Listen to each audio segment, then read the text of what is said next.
네, 식량 자급률이라고 들어보셨어요? 여러분들 밥상에 올라오는 농산물 중에서, 먹거리 중에서 어느 정도나 우리나라 땅에서 생산된 것 같으세요? 우리나라 식량 자급률이 한 절반 정도 된다고 그래요. 45% 정도 된다고 그러는데, 이 정도면은 엄청 많이 수입해서 불안한 건가? 아니면은 너무 적게 수입하고 있는 건가? 괜찮은 건가? 우리가 수출을 하고 있나? 이런 생각이 복잡하게 들어요. 그래서 오늘은 우리 밥상 위에 있는 세계 지도를 한번 펼쳐놓고 이야기를 나눠보려고 합니다. 남재작 소장님 이 분야에서는 가장 정통하시거든요. 그리고 우리 코너명도 바꿨어요. 우리 K농업 리부팅이라고, 우리 다시 한번 우리 농업을 다시 부팅을 해서 새로 시작해보자. 이런 얘기를 좀 대안을 계속 말씀드리려고 하는데, 오늘 그 첫 번째 시간으로 남재작 소장님 모셨습니다. 네, 어서 오세요. 네, 안녕하세요. 네.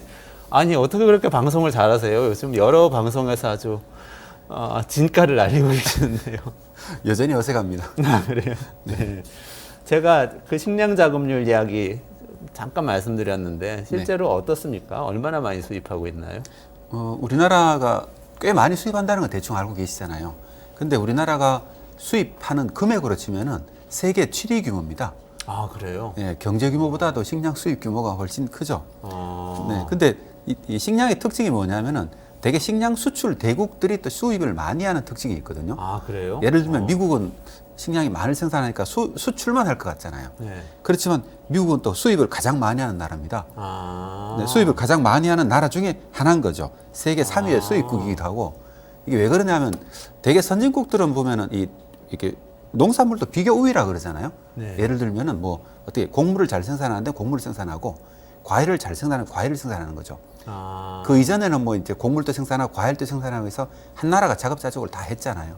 근데 어느 순간부터가 이제 이게 뭐라 그러죠? 경제가 이제 자유무역이 되면서 네네, 비교 위론이라고 위로, 옛날에 비교가 작동하게. 리카도라고 배웠습니다. 네네, 그게 작동한 거죠. 광범위하게 작동하면서. 근데 우리나라는 이제 안타깝게도 토지가 경지 면적이 인구 숫자에 비해 작았잖아요. 그러다 보면 어쩔 수 없이 수입을 많이 하게 됐죠. 아... 2021년 기준으로 해가지고 거의 450억 달러를 수입을 했습니다. 아, 450억 달러면은 천억 1조 10조 하니까 한 50조 원 넘는 50조 원 돈이네요. 넘는 돈이죠. 아, 굉장히 많이 수입을 했네요. 네. 근데 저는 이렇게 통념으로 갖고 있었던 생각은 미국이나 중국은 자기들 다 먹고 남아서 수출하는 줄 알았더니 그게 아닌 모양이네요. 네, 그렇죠. 조금 전에 말씀드렸듯이 되게 유럽 같은 나라들도 보면은 선진국들은 되게 다 지리적으로 보면은 평야지대에 많이 위치해 있거든요. 네네. 곡물 생산량이 굉장히 좋고. 근데 또 사과라든가 이런 과일들 있잖아요. 과일들의 특징은 뭐냐면 또 이렇게 손이 많이 가는 거 있잖아요. 그러니까 노동력이 비싸지면 농업이라는 건 전반적으로 좀 경쟁력이 좀 떨어지게 되니까 아, 그렇기도 하고 또 이 망고 같은 것도 맛있잖아요. 네. 이런 거 맛있는데 바나나도 먹어야 되고 네. 이런 과일들은 또 기후대에 생산 안 되는 것들도 많고 네. 소득이 올라가니까 모든 국민들이 이제 그런 과일을 찾게 되잖아요. 네. 그러니까 자연스럽게도 선진국은 수입이 늘어나게 되는 거죠. 네. 네. 아, 점심시간에 굉장히 배고파집니다, 지금. 네. 아니, 근데 그러면은 말씀하신 거는 곡물은 훨씬 더 이게 사람 손이 덜 가고 생산할 수 있기 때문에 뭔가 그런 선진국들이 더 많이 수출하게 되고 이런 건가요? 그렇죠. 이제 그 곡물을 생산하기 유리한 조건은 뭐냐면은 기계화가 굉장히 잘 돼 있거든요. 아주 굉장히 큰 이 스튜디오보다 더 큰 농기계들이 이제 다니면서 아, 밭을 갈고 이제 수확을 하고 이렇게 합니다. 그러니까 곡물은 굉장히 많은 자본이 투입돼야 농업을 좀 쉽게 할 수 있는 것입니다. 네. 그리고 또 선진국들이 대개 다 이제 그 농업 생산력이 좋은 땅에 위치하고 있거든. 기후도 좋고 땅도 비옥한 곳에 위치하고 있는데 이런 곳에 다 과일을 심어도 되긴 하지만 선진국들은 대개는 이제 그 곡물을 많이 심고요. 그리고 개도국들은 이 대개는 열대 지방이나 아열대 지방 건조지대에 많이 위치하고 있다 보니까 네. 이런 지역은 상대적으로 또 곡물을 생산하기에 불리한 조건입니다. 그러니까 오히려 이 비싼 농산물들, 과일이나 이런 것들을 많이 생산해서 수출을 하게 되고 곡물은 수입하게 되고 이런 구조가 이제 갖춰졌고 우리나라는 둘 다 부족했었는지 곡물도 많이 수입을 하고 이제 육류라든가 이제 과일도 많이 수입하고 수입량이 굉장히 많아졌죠. 아, 근데 그러면은 예를 들어서 뭐 바나나를 대규모로 네. 이 수출을 하거나 이런 개발도상국이 있다고 하면은 네. 그 나라는 되게 사람들이 바나나만 먹고 살 수는 없잖아요. 근데 네, 또 쌀이나 밀은 또 그거 있어야 되니까 그러면 되게 그런 나라는 식량이 수급이 좀 불안해지는 거 아닌가요? 많은 분들이 그렇게 생각을 하시는데 하나의 원인이라고 주장하는 분도 있는데 다르게 생각하면 만약에 이제 곡물이라는 거, 곡물은 굉장히 대량으로 생산할 때 값이 싼 편이거든요. 상당히 값이 저렴한데 예를 들어서 곡물을 생산해서 이제 가족이 겨우 먹고 사는 것보다는 이 개도국의 농가 입장에서는 비싼 뭐 바나나든가 아니면 망고 같은 걸 생산해서 이제 이거를 차라리 곡물로 바꾸는 게 훨씬 더 풍족한 식사를 하고 있는 것, 할 수가 있는 거죠. 그러니까 뭐 이거는 어쩔 수 없이 일어나는 문제고 예를 들어서 그것 때문에 이제 그러니까 개도국이 식량 위기에 더 심각하게 노출됐다. 이렇게 얘기하기는 좀 어렵다고 생각합니다.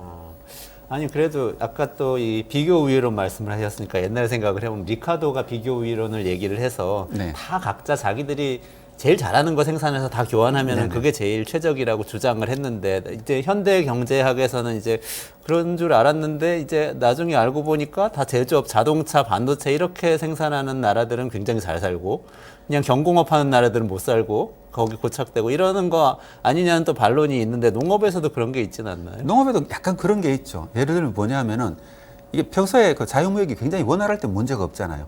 뭐 그냥 싼 거 사 먹으면 되니까. 근데 문제는 이제 곡물이라는 거는 꼭 필요한 거잖아요. 우리가 없으면 못 살고 있는 거고. 예를 들면 바나나라든가 아니면 여러 가지 팜유라든가 이런 것도 어떤 것들은 보면 있으면 좋고 없어도 그렇게 좀 아쉽긴 하지만 그게 먹고 죽고 사는 문제는 아닌 거잖아요. 이런 경우가 있죠. 그러니까 위기에 이제 취약해지는 구조가 있는 겁니다.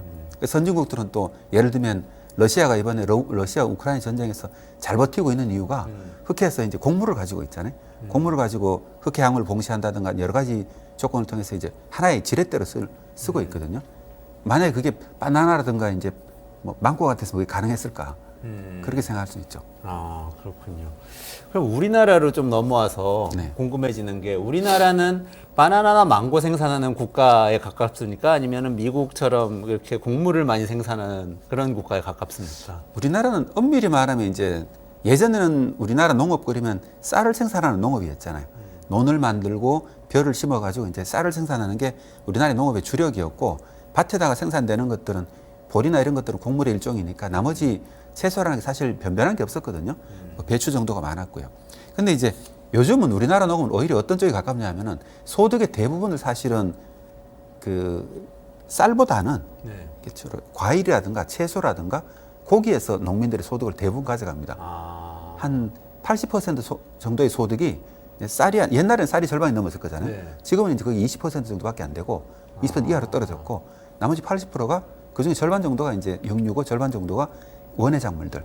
아, 이게 이제 농가 소득을 구성하고 있습니다. 아, 그래서 훨씬 더 바나나 국가에 가깝다고 바나나 볼 수- 국가가 네. 그 예를 들면 예전에 한참 하던 뭐 파프리카니 뭐니 이렇게 막 유행하고 이런 것들이 다 좀 그런 류인가요? 그렇죠, 그렇죠. 그게 스마트팜으로 생산되는 대표적인 작물이 파프리카고 파프리카 사실 이제 우리나라가 가장 많이 수출하는 농산물 중에 하나거든요. 네. 대체로 일본으로 많이 가는데 네, 그런 원예 산업에다 집중적으로 투자를 했죠. 아, 곡물이라는 게 사실은 땅도 이제 넓은 농경지가 필요한데 원예 산업은 이 파프리카 같은 것들은 이 온실에서 키울 수가 있잖아요. 네. 좁은 면적에다가 이렇게 생산성을 굉장히 높게 키울 수가 있거든요. 그런 식으로 기술 발전하면서 농가 소득을 높이는 방향으로 우리나라 농업 기술은 이제 이렇게 뭡니까 정책 방향을 잡다 보니까 농업 구조가 이렇게 된 거죠. 아, 그러면은 곡물은 우리나라에서 얼마나 납니까? 얼마나 수입하고 얼마나 작업하고 있어요? 1년에 우리나라가 대충 뭐 연도마다 약간 왔다 갔다 하거든요. 근데 한 2,100에서 한 2,200만 ton 정도를 이렇게 소비한다고 얘기를 합니다.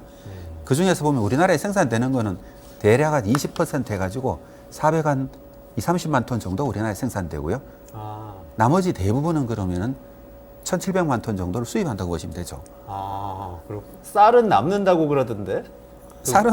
쌀은 좀 남는다고 그러죠. 이게 쌀이 많이 생산되가 남다기보다는 쌀은 이제 90년대 이후로 거의 생산량이 거의 약간씩 줄어들고 있거든요. 아, 그래요? 줄어들고 있는데 쌀은 남는다는 게 우리 국민들이 안 먹어서 그렇습니다. 아, 그래요? 소비량이 줄어들다 보니까 이게 옛날에는 밥 공기가 이만했잖아요. 네. 밥 공기가 크고 거기다가 반찬 몇 가지 먹는 게 이제 우리 식사의 대부분이었고 고기는 가끔 먹는데 네. 요즘은 이제 거의 많은 국민들이 끼니 때마다 그 육류 섭취라든가 이런 게 더 많아졌고 거기에 이제 쌀 대신에 이제 빵 섭취도 굉장히 많아졌고 네. 이러다 보니까 쌀이 많이 남게 된 거죠. 아, 쌀이 많이 안 먹게 되면서부터 네, 네, 네. 이제 생산량이 오히려 줄어들면도 불구하고 이제 쌀만 남게 되는 이런 문제가 생긴 거죠. 다른 것들은 그러면 그러니까 쌀은 어쨌든 남는데 네. 그러면 뭐 콩 같은 것도 많이 먹잖아요. 그러면 네. 뭐 곡물 중에 밀도 있을 거고 이런 것들은 얼마나 이 수입을 하고 있습니까? 수입량을 보면 이제 대체로 보면은 가장 많이 수입하는 게 옥수수거든요. 네네. 거의 1,200만 톤 정도가 수입을 합니다. 네. 옥수수가 이제 대부분 사료로 사용되고 있죠. 네. 닭이라든가 돼지를 키우는데 대부분 다 이제 옥수수가 사용되고 있고 일부 이제 식품 원료로 사용되고 있고요. 그 다음으로 밀이 2021년 기준으로 한 440만 톤 정도 수입됐거든요. 네. 밀 같은 경우도 한 100만 톤 정도는 이제 100만 톤 이상 정도는 대체로 사료로 사용됩니다. 네. 품질이 떨어지거나 이런 밀들은 그 돼지를 키우거나 이런 데 사용되고 있고요. 네. 그 다음에 이제 품질 좋은 밀들은 이제 빵이라든가 국수 같은 걸 만드는데 사용되고 있는 게 한 300만 톤 정도 사용되고 있고, 그 다음에 콩 같은 경우는 이제 우리가 대두유, 기름을 짜거나 콩기름이라든가 아니면은 네네네. 대두박, 이 닭사료 같은 데 쓰는 것들이요. 이런 것들이 이제 예를 들어서 한 120만 톤 정도가 수입됩니다. 지금 100만 톤, 1000만 톤 그러니까 지금 감이 좀 또 도시 사람이라 가지고 감이 떨어지는데 이게 뭐 그러면 자급률이 어느 정도가 되는 건가요? 예를 들면 그러니까 우리나라 쌀 생산량이 360만 톤이다를 생각하신 다음에 숫자를 비교해 보시면은 네. 이게 예를 들면 콩 같으면 3분의 1 정도구나. 밀은 조금 더 많이 수입하는데 실제로 먹는 건 좀 작구나. 옥수수는 한 서너 배, 3배 정도 많이 수입하는구나. 이렇게 생각하시면 이제 대략 어느 정도 양인지 감이 오시고요. 아, 그렇군요. 네네. 그리고 자급률은 이제 예를 들어 전체 곡물을 비교하면 이제 약 20%라고 얘기를 하고 있고, 네. 그중에 우리가 직접 먹는 거는 밀하고 콩하고 그다음에 쌀 정도가 우리가 직접 먹는 거잖아요. 네. 이런 경우를 얘기하면 이제 처음 말씀하셨듯이 45%쯤 됩니다. 네. 나머지는 다 이제 수입에 의존한다 이렇게 보시면 되죠. 근데 밀하고 그 쌀은 근데 자급률이 거의 100%인 것 같고요. 남는다고 하니까. 네. 나머지 것들은 어떻습니까? 밀이나 옥수수나 뭐 쌀도 사실은 이제 100%라고 얘기하는데 WTO 협정을 체결할 때 네. 40, 현재는 몇 해가 지나가지고 지금은 40만 ton을 무조건 수입을 해야 되거든요. 네네네. 그러니까 우리가 쌀이 남든 모자라든 상관없이 무조건 40만 톤을 사야 됩니다. 네. 이게 또 이렇게 되니까 실제로 쌀은 한 360만 톤에서 80만 톤 정도가 생산되는데 네네. 400만 톤이 넘어가는 거죠. 네. 그래서 이제 이게 또 더 과잉이 되는 거고요. 이건 막걸리를 만들거나 다른 이제 쌀 제품을 만드는 데 많이 사용되고 있고, 이것도 이제 우리가 무역 협정을 체결하면서 이제 이게 이 초래된 문제잖아요. 문제라기보다는 어쩔 수 없이 이제 그런 선택을 했고, 네 그렇게 돼 있고, 그 다음에 실제로 자급률 그러면은 밀 같은 경우는 뭐 1%가 채 안 되고요. 아예 없네요. 네, 그 일반 1%뭐 그래 요즘 조금 늘리니까 조금 더 늘어날 거라고 얘기를 하고 있고, 그리고 콩 같은 경우는 이게 한 우리가 먹는 콩 되게 두부로 많이 먹잖아요, 우리나라 사람들은. 네네네. 그런 경우에는 한 30%좀 되고, 네. 아니면 전체로 다 하게 되면 그것도 이제 좀 미미한 수준이죠. 그것도 옥수수 뭐 옥수수는 밀 이제 같은 수준. 예, 밀보다는 조금 나은데, 밀보다는 나은데. 네. 옥수수는 어떻습니까? 옥수수는 사실 우리가 식용으로 거의 먹질 않잖아요. 네네네. 간식으로 가끔 먹는 정도. 그러니까 옥수수는 이제 의미 있는 숫자라고 비교할 것도 없이 네. 아주 미미합니다. 아주 미미하군요. 네. 마음은 콩밭에 가 있다 이런 말도 있는데 콩밭은 외국에 다 있겠네요. 그래서 사실은 아이고. 콩이 굉장히 중요한 작물이거든요. 네네. 기름을 짜는 데 중요하고 동물을 키우는 데 중요하고 굉장히 중요한 작물인데 지금은 이제 대부분은 수입에 의존하고 있다. 그리고 우리가 먹는 두부 있잖아요. 네네네. 우리나라 국민들이 또 요즘 콩들은 외국에서 재배되는 것들은 GMO 작물이 굉장히 많거든요. 네. 그러다 보니까 두부 같은 경우는 이제 그 실제로 우리나라 GMO 식품은 거의 없거든요. 없으니까. 우리나라에서 예, 재배하는 것 중. 재배하는 건 아니면 우리나라의 GMO 식품으로 판매되는 거는 없다고 보시면 되죠, 이제. 그래요. 네. 네, 왜냐하면 우리나라 국민들이 GMO는 예민하게 생각하잖아요. 그리고 근데 이제 콩 기름 같은 것들은 이제 이게 뭐라 그러죠? GMO로 재배된 콩일 수가 있죠. 옥수수 같은 것도 또 GMO된 옥수수인데 이게 우리가 먹는 건 아니고 대부분 사료로 사용되고 있습니다. 그렇군요. 네. 그러면 어쨌든 쌀은 먹는 것 중에서 쌀은 대부분 우리나라에서 나오지만 나머지 곡물은 대부분 다른 나라 수입산이다 이런 얘기인데 네. 거꾸로 아까 우리나라 한 수입액은 1년에 한 50조 원어치 된다고 그러셨잖아요. 네네. 아까 그 선진국들은 왜 수출도 많이 하고 수입도 많이 한다고 그랬는데 우리 수출도 그만큼 많이 합니까? 이게 좀 이거 얘기할 때는 우리나라가 농업계에서 별 할 얘기는 없는데, 예를 들면은 이 2022년 기준으로요. 네. 우리나라가 수입했던 양이 한 486억 달러를 수입했거든요. 네. 486억 달러를 수입했는데 2022년 기준으로 수출은 88.2억 달러, 88억 달러입니다. 그러니까 이 농식품 부분에서 무역 적자가 한 397억 달러, 거의 400억 달러쯤 되죠. 네. 그 먹고 마시는 거에서 엄청나게 이제 거의 400억 달러 정도의 무역 적자가 거의 매년 발생하고 있다 이렇게 보시면 되고요. 그러다 보니까 이제 식량 안보가 취약하거나 아니면 외부 물가 변동에 다른 나라 사정에 우리나라가 굉장히 취약한 구조를 가지고 있다 이렇게 얘기할 수가 있죠. 그렇군요. 그러니까 어디서 주로 많이 수입을 하나요? 대체로 이제 곡물 같은 경우는 예를 들어서 뭐 되게 서너 개 나라에서 대부분 다 수입을 하거든요. 콩 같으면 되게 브라질하고 미국에서 수입을 하고 있고요. 네. 밀 같으면은 호주, 미국, 그 다음에 저 유럽에서 조금 수입을 하고 있고 우크라이나도 약간 들어오고 있고요. 이런 정도고, 네 그렇습니다. 옥수수 같으면 되게 그저 여러 나라에서 네. 주로 이제 미국, 저 우크라이나 뭐 이런 인데서 수입 많이 하고 있고요. 그러니까 미국에서 수입을 하는 경우하고 우크라이나에서 수입하는 경우하고 뭔가 식량 안보 차원에서 생각하면 좀 다른 점이 있겠다는 생각도 드는데요. 요즘 이제 전쟁이 많이 일어나고 있잖아요. 네네. 그러다 보니까 예를 들면은 식량이 이동하려 그러면은 이 굉장히 큰 배가 움직여야 되거든요. 네네. 이 8톤 트럭으로 이 엄청난 양을 옮길 수가 없잖아요. 네네. 되게 몇백만 톤, 몇천만 톤 이러니까 이게 상상이 안 가시잖아요. 네네. 그러니까 한 번 이 식량을 움직이려 그러면 되게 5만 톤에서 8만 톤짜리 이렇게 벌크선들이 움직여야 되거든요. 이런 배들이 이제 한 달 정도 걸려가지고 이렇게 생산지에서 우리나라까지 오게 되잖아요.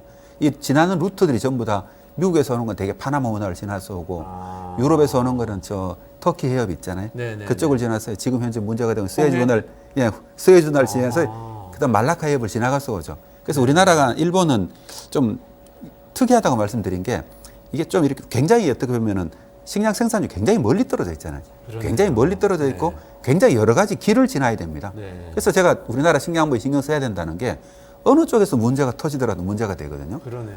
그 식량의 거의 뭐 예를 들어 홍해 쪽을 지나는 그 식량이 그 한 보고서를 보면 30%가 그쪽을 지나고 있다 그러거든요. 네. 그럼 우리나라는 거기서 그만큼 많은 양은 아닌데 대개는 미국이나 호주에서도 많이 들어오고 있기 때문에 어쨌든 전 세계 곡물의 만약에 30%가 이렇게 운행에 문제가 생기면은 글로벌적으로 문제가 생기죠.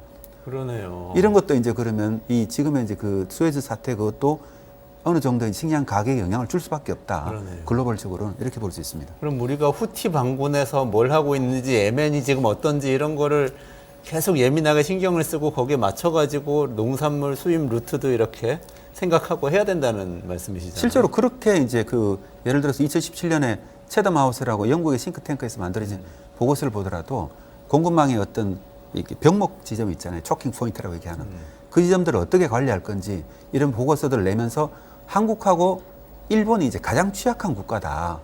식량 수입하는 양도 많고 대부분 그쪽은 이 초킹 포인트라는 걸 대부분 지나잖아요. 이제 위험한 지역을요. 네네. 그래서 거기는 그 보고서에서 제시하기로는 왜 한국, 일본 니들은 이렇게 위험한 상황인데도 아무런 대책 없이 그러고 있느냐. 이렇게 이제 그 보고서에 제안을 하고 있더라고요. 그럴 정도로 다른 나라들 때 우리나라 상황을 열심히 보고 있는 것 같아요. 근데 얼핏 생각나는 게 중국이나 베트남, 동남아 이쪽에서 더 많이 수입하면은 훨씬 낫지 않나요? 중국, 동남아는 앞에 말씀드린 중국은 이게 자기 식량 자급률 자체가 네. 곡물 자급률 자체가 90%가 안 되거든요.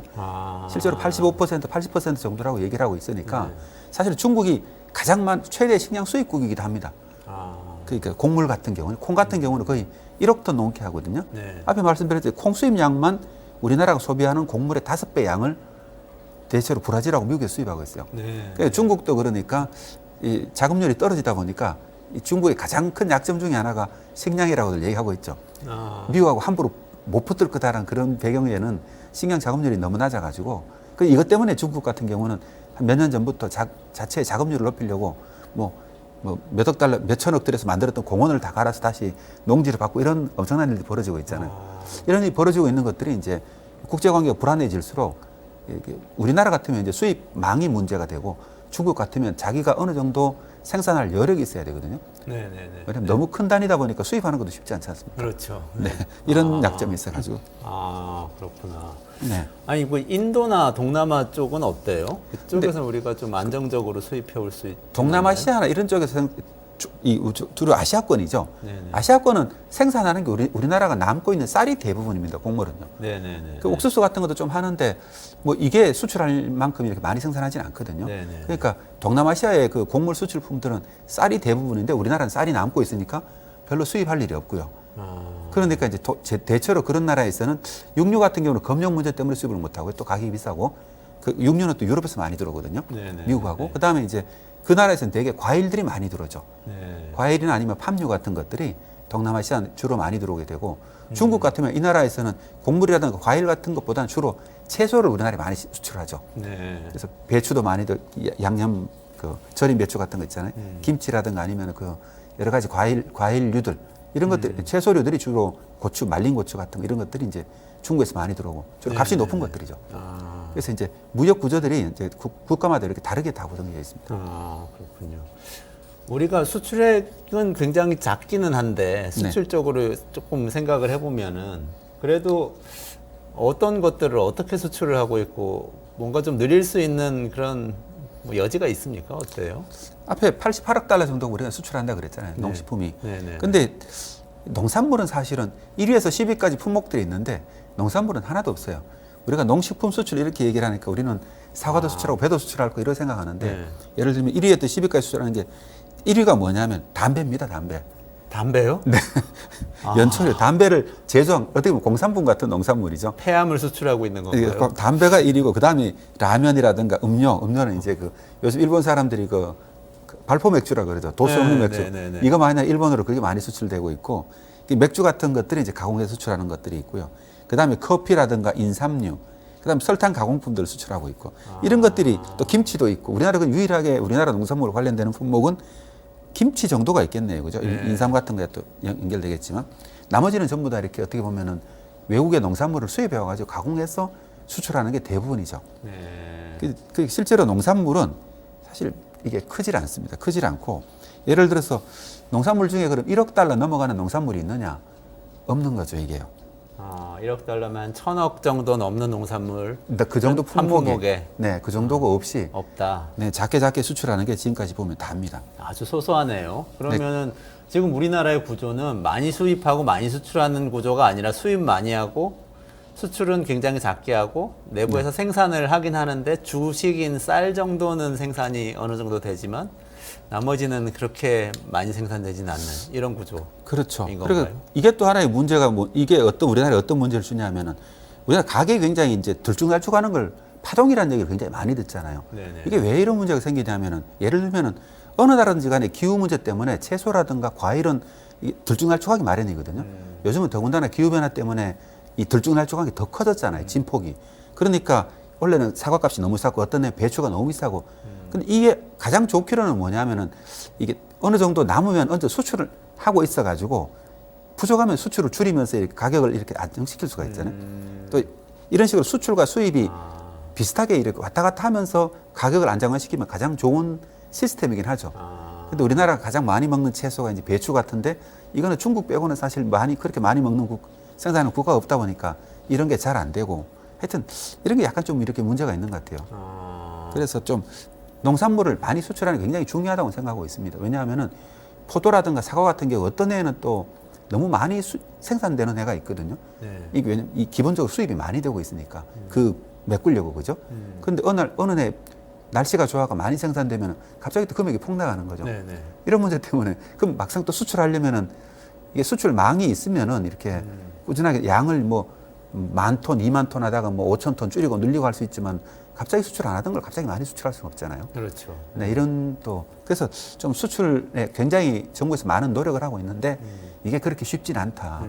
현재 우리나라 농업 구조상 그렇게 되어 있습니다. 그러니까 어쨌든 늘면 좋긴 좋은데 식량안보 관점에서 보더라도 늘려야죠. 늘려야 좋은데. 그렇죠. 왜냐하면 수출하다가 우리가 좀 값이 오르면 멈출 수는 있잖아요. 이게 실제로 식량 위기가 발생하면 인도 같은데 얼마 전에 작년 같은 경우에 바스마티 수출 금지했잖아요. 맞아요. 어느 나라든 간에 이제 국제 가격하고 국내 가격하고 차이가 너무 커지면은 대부분 물건을 너무 많이 수출할 거 아닙니까? 이게 유통업자 그렇죠. 입장에서는. 그러니까 국내 가격이 들썩거리니까 대개 수출을 금지를 시켜놓고 일정 기간 동안. 이게 항상 이 어느 나라에서 문제가 생기면 항상 어느 쪽에 일어나는 문제거든요. 국내 물가를 안정시키기 위해 가지고.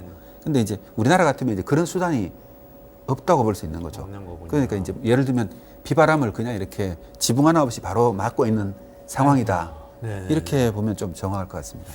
그러면 이런 상황에서 그래도 우리의 이 밥상의 안보 조금 안정시킬 수 있는 방법이 있을까요? 아니면 외국에 우리가 좀 따라할 만한 모델이 있습니까? 사실 우리나라도 농업을 좀 바꾸려고 많은 노력을 했거든요. 그리고 우리나라 농업계 사람들이 가장 많이 벤치마크하고 많이 방문하는 나라가 있지 않습니까? 네덜란드. 저도 알아요. 그래서 우리나라에 있는 많은 정책들이 사실 네덜란드 거를 그대로 카피해 왔거든요. 푸드밸리라고 들어보셨죠? 네네네. 시드밸리 들어보셨고. 네네네. 그리고 무슨 클러스터 맞아요. 들어보셨죠? 클러스터. 네. 이게 전부 다 네덜란드에서 들고 온 거거든요.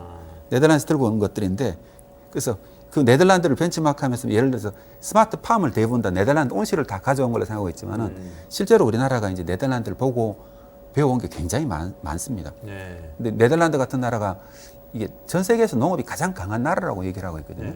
그래서 수출 자체는 미국이 제일 많지만은 미국도 네덜란드를 배우자고 네. 많은 보고서들이 미국에서 학생들도 보내고 이렇게 하고 있어요. 네. 사실 우리나라도 이제 그러니까 네덜란드를 배우려고 많이 가는데 제 느낌은 좀 이렇게 넘사벽이라는 느낌이 있잖아요. 네. 우리나라와 구조가 너무 다르고 하기 때문에 우리가 이제 외형은 굉장히 많이 뺏겨왔잖아요. 네덜란드의 온실이나 네덜란드의 어떤 스마트팜 시스템도 이렇게 우리가 이제 배워왔고 그 다음에 앞에 말씀드렸듯이 제도들 푸드밸리, 시드밸리, 무슨 클러스터 네네네. 이런 것들도 이제 다 이렇게 우리나라에 다 적용을 하고 있잖아요. 하지만 네덜란드처럼 작동하고 있지는 않는 것 같아요. 네. 왜냐하면 네덜란드 농업이 강한 이유는 그 나라들이 보면은 이런 뭐 우리가 이게 보면은 골든 트라이앵글 그래가지고 PPP, 퍼블릭 프라이빗 파트너십 이런 거 있잖아요. 네네네. 민관 협력체 이런 것들이 굉장히 잘 돼 있고 이런 것들이 이제 하나의 클러스터에 같이 모여가지고 농업 어떤 혁신이라는 걸 만들어내잖아요.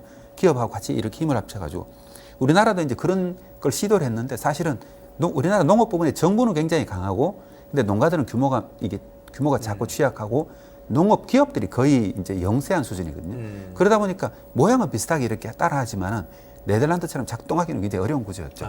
근데 우리도 네덜란드처럼 이 문제를 해결하려 그러면은 이제 여러 가지 부분에서 이제 그런 구조적인 걸 바꾸려는 노력을 많이 해야 되는데 사실은 우리가 네덜란드의 온실 기술은 배워오려고 많이 노력했지만은 그런 문화라든가 그런 구조를 어떻게 할 건가 이런 거에 대해서 노력이 좀 적었다는 생각은 듭니다. 그건 굉장히 어려운 일인데 네덜란드도 넘사벽이면 지금 시간이 다 됐는데요. 네덜란드 넘사벽이면 우리 어떻게 해야 되나요? 한마디만 해주시고 그 내용은 나중에 더 풀어가지고 여쭤야 될 것 같아요. 근데 싱가포르가 이제 하나의 좋은 예가 될 것 같은데요. 네네네. 싱가포르는 사실 땅이 거의 없는 국가잖아요. 네, 그렇죠. 뭐 식량 자급률이 1% 겨우 넘을 가까운 이런 정도의 나라죠.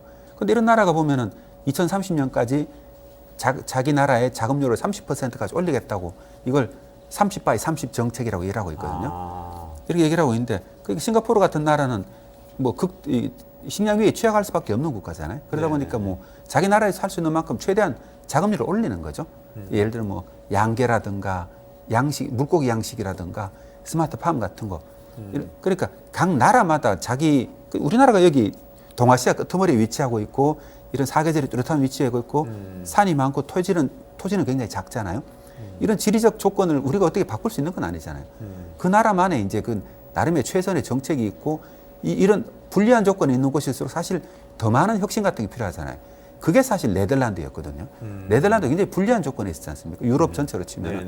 근데 굉장히 혁신적인 사례로 가지고 어떻게 보면 세계 농업을 선도하고 있는 국가인데 우리나라가 이제 근본적으로 식량안보 문제를 해결하려 그러면은 오히려 네덜란드만큼 혁신적인 국가가 되어야 되지 않느냐. 근데 사실 우리나라 보면 너무 보수적이잖아요. 그렇죠. 네, 이게 이제 앞으로 어떻게 보면 우리나라가 이런 네덜란드를 배우고 싶고 또 식량 위기를 해결하고 싶으면은 좀 더 혁신적일 필요 있다 이런 생각을 하고 있습니다. 사회 구조적으로 변화가 필요한 건데 그게 어떻게 구체적으로 가능할지는 다음 시간에 차차 한번 더 다뤄보면 좋겠습니다. 오늘 또 우리 수입 농산물의 문제 그리고 식량안보 어떻게 좀 더 잘 지켜나갈 수 있을지 남재작 소장님 모셔서 말씀 나눴습니다. 소장님 고맙습니다. 네, 고맙습니다. 네.